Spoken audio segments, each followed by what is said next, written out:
when you're asking to tax me as a content creator, if I am receiving money or not, have you invested in me? Have you made an investment in me for you to ask for that money? Can I go to the bank and say that I want to be a content creator? Please give me 500,000 for me to build a studio. I'll build an audience. Yeah. For that person who has joined this particular episode and did not catch up with the other ones, we started with the weaponization of digital platforms, went to online gender-based violence, and the reason as to why we have such negative messages on digital platforms. So we have very many youth who are unemployed, which we realize is a problem not only in Kenya but cuts across the continent in Africa.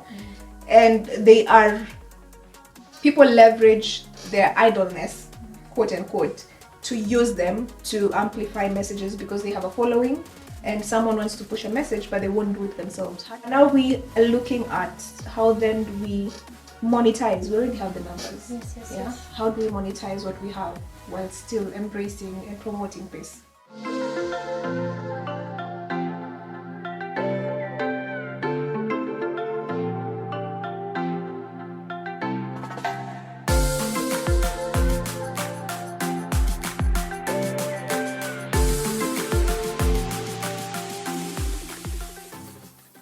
Previous guest, we were discussing Gen Z. The problem with our generation, me included sometimes, is that we have a particular problem of impatience. That's true. Hata kama hii economy as a kayo is doing us something, hey, the pinch in our pockets is proper. But pia kuna ile foundational stage of investing in yourself before you get the finances. Yeah, that's true. I don't know, what's your take on that? Yeah, I actually agree with that, because when you look at most of us, not only like generations and all that, just the youth in general, when you talk about impatience, people right now when you say there's an opportunity to learn about something, maybe a workshop or a training, most of the time someone will ask, is there money? Is there reimbursement?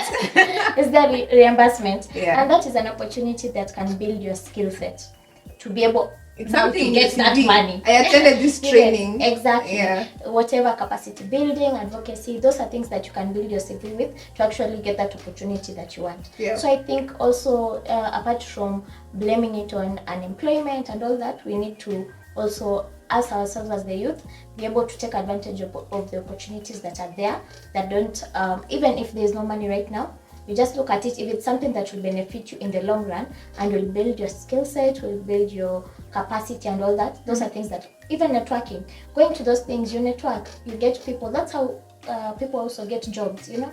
So, on the topic of networking, I got my guest here at the Internet Governance Forum, in the spirit of networking. So there's that too.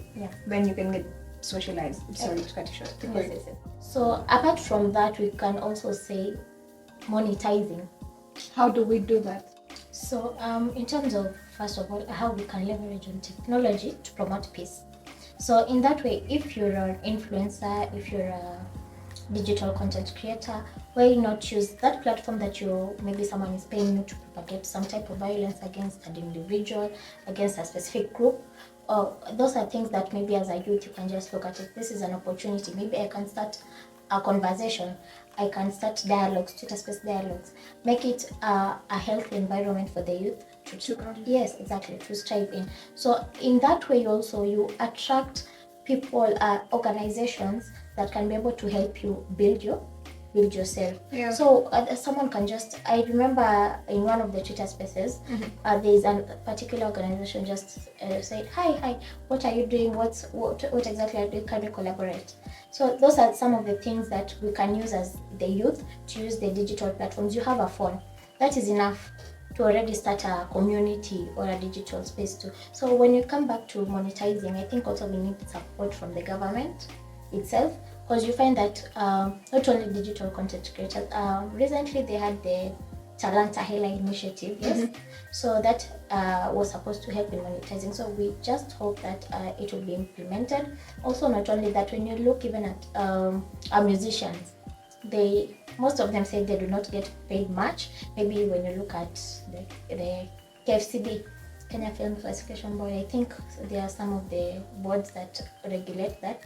So by that, I think also they should be supportive in terms of digital content creators to be able to create a healthy environment And even when you look at things like taxing them, and also just look at how much are they getting paid, because content creators, it takes a while for you to build an audience. Yeah. So you can't be taxed while you're just starting it. You haven't gotten anything out of it. Yeah. So why don't you just look at people maybe earning more than, because there are people earning even more than $1 million. Yeah. Yeah. So why don't you start from there instead of stifling people who are actually trying to innovate themselves? And when we get there, where digital content creation has become like it's a normal job, it's something perfectly. When you say I'm a digital content creator, someone looks at you and say, yeah, I respect you. Yeah, because it's a lot of work actually. That's a hassle. Yes. Because on the conversation of taxing, recently I attended a forum where we were engaging someone from government, and the conversation was, when you're asking to tax me as a content creator, if I am receiving money or not, have you invested in me? Have you made an investment in me for you to ask for that money back? Yeah. Today, can I go to the bank and say that I want to be a content creator? Please give me 500,000 for me to build a studio. I'll build an audience. But I'm only like, yeah. Are you crazy? Yeah, are you crazy? That is your passion. Like, you want a loan to be a content creator? Yeah. I'm yet to find a bank like that. Because you see, it's an investment in equipment. It's an investment in, for instance, if it's like a podcast or conversation like this one, going to different forums to meet different people, even if it's just meeting them on LinkedIn, because it means that I need bundles or Wi-Fi. That is paid for. Yeah. Everything is costed for content creators. Exactly. So when you're asking to tax me, what have you put in my life? What have you invested in me for you to ask for that money? Yeah. Because you see, that if you're taxing us to build infrastructure, the truth is that I will walk on that road, I will drive on that road. I won't have to sit through the potholes. Yeah. So you have made an investment when you're asking me for money to build infrastructure. Exactly. But when you're asking to tax a creative, what have you done for them? I think, also goes back to like policies, making policies that are favorable for the digital environment, for the digital content creators, for the youth. Because when you actually look back to it, why did people eventually start going to digital content creation? Hakuna kazi. Similarly, Youth unemployment. Yeah. Yes, exactly. So why are we trying to This is a form of stifle entrepreneurship. Exactly. It is entrepreneurship actually. Yeah. So why are we stifling innovation by creating such certain hurdles? Also, like when you talked about banks going to, it needs to come a point where you can go to a bank and say, I'm starting this business, I'm going to be a podcast, so can you give me some amount so I can be able to pay? Studio, yeah. Exactly, because it takes a lot. For you to become an entrepreneur, you also need to have a certain amount. Yeah. To also create a website, to create the digital content creation. Even as ASC Africa, you have to be able to have some amount to register, to be able to have a website for people to actually also take you seriously, to be able to also do the activities that you want to do. If it's advocacy and awareness, going to the places, it's cost money, transport and everything. Also, as your group members, you don't all stay in a particular place, so you have also to cater for their transport. All these are forms of entrepreneurship, but also we need that support to be able also to thrive in this entrepreneurship. As we were told, there are no jobs. Yeah, there are no jobs. Exactly. You need to be able to use these platforms exactly. for good, to promote peace. And how do we promote peace if you're not giving us money to do it?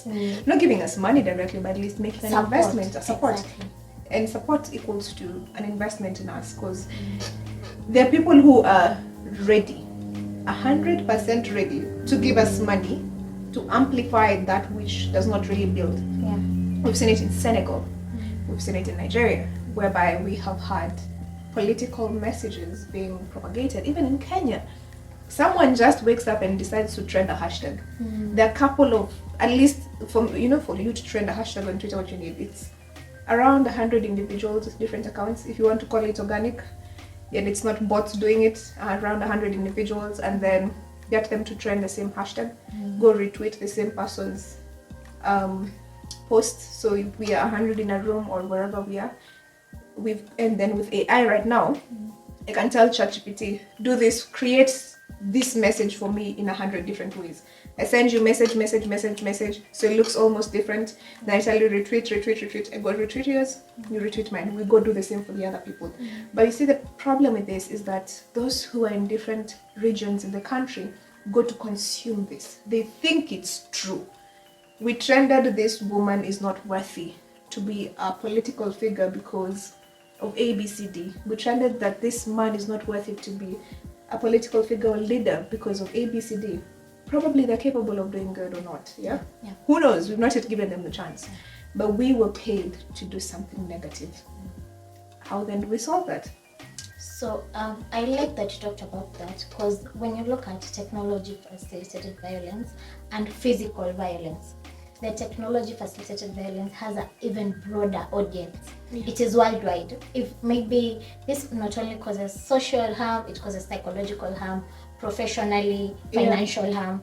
It causes a lot of just in your life, reputation and all that. So maybe you're a political figure, you want to vie for something. Then someone decides political extra staffing or brigading, someone decides to pay a certain group to be able to trend maybe a photo, a video. Some of them are even fake or altered. So when they decide to do that, so what are some of the solutions that someone can take? I'm going to talk about how would you respond to it if you're faced with it.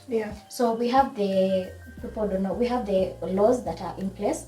We have the Computer Misuse and Cybercrimes Act. We also have the Data Protection Act. So when you talk about computer, it's actually catered for in terms of when someone shares something that is fake or something that is meant to cause you harm or cause harm to your reputation and all that, that's actually a crime, and someone can actually be liable for like 5 million.